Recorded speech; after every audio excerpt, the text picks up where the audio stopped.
Hello, everyone, and welcome back to the Sober and Happy podcast. I got to tell you guys, I have missed this. I've missed talking with you guys. I've missed sharing with you. I've missed learning with you, and I've missed growing together. And I'm so grateful that you're still here, whether you've been following along for a while or just tuning in now. I'll be honest, there were times I wondered if I should even start this podcast again. Every time I thought about quitting, I'd get my weekly email from my podcast host and I'd see that downloads were still steady. So silently, you all were telling me that you still cared, that you still wanted to hear from me, and that I needed to come back. That meant a lot to me while I was trying to figure some things out. Before I dive in any further, I want to say something pretty important. No, I did not relapse during my time off. I want to address that up front because I know that for many in recovery, when someone in a sober space disappears or goes quiet, the first suspicion is, did they slip? Well, that was not the case for me. I've talked before, like in episode 123, about how once you change your identity around being an alcoholic or an addict, it just stops being the main focus on your life. You don't wake up wondering, should I drink over this? Because your life isn't built around that question anymore. So relapse wasn't even on the table for me. Now, that doesn't mean I didn't fall back into some other old coping habits, especially food. And yeah, the scale proves that I leaned into that one pretty hard. Anyways, so if you're wondering, why didn't I hear from you, Tim? Why the silence? I want to step you through what happened, what I learned, and what I'm shifting going forward. So, the real question, why did I take time off? To be honest, I was burned out, deeply. For about a year before I took a break, I was dealing with some scary neurological symptoms. I had episodes of numbness, tingling, visual disturbances, migraines, and odd sensations that I couldn't explain. Balance issues at times, severe brain fog, and memory lapses that came and went. We knew something was wrong, but we weren't exactly sure what it was.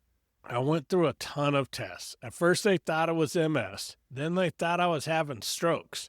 They even looked into other neurological conditions since I struggled with post-acute withdrawal symptoms really bad early in sobriety.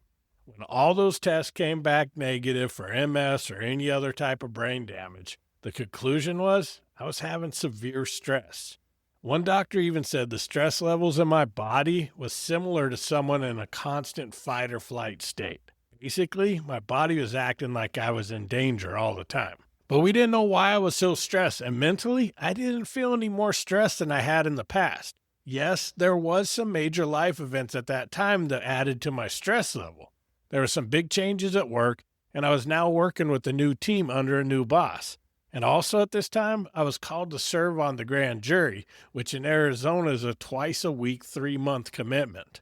My mom was also having knee replacement surgery, and I was worried about her recovery and how best to support her with everything else on my plate. These weren't small things, but I've lived through even harder things in sobriety. Breakups, losing loved ones, bigger life changes, and I handled those better. So I kept asking, why now? Why was my body reacting so strongly this time? My neurologist explained to me that for some people who are neurodivergent, which I am, there's a disconnect between mind and body. How people with conditions like ADHD, autism, or other neurodivergence don't pick up stress signals from their body until things get really bad. He said that even if my mind didn't feel stressed, my body was absolutely overloaded. That finally helped me understand why things got so bad. So I made a decision. With the help of my doctors and my therapist, I had to stop almost everything and reevaluate. I cut my life back to the basics: surviving, supporting my mom after her surgery, keeping my job, and taking care of myself. This wasn't easy, but it also gave me a gift, the chance to step back and ask, what really matters? What is just noise?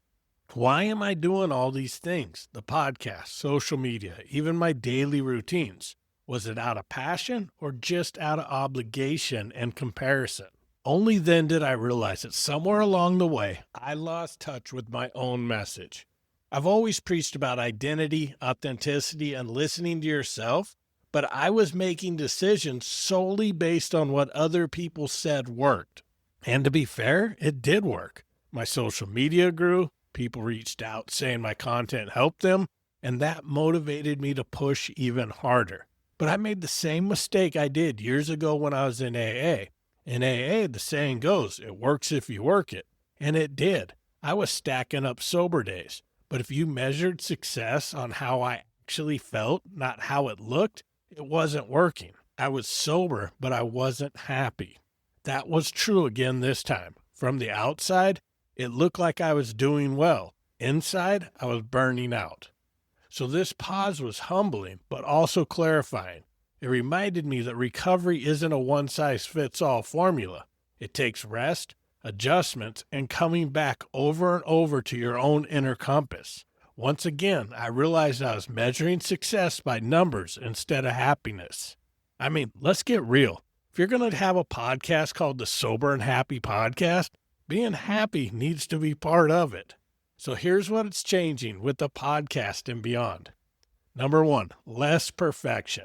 Episodes won't be as polished or heavily edited, but they'll be real and they'll be from the heart.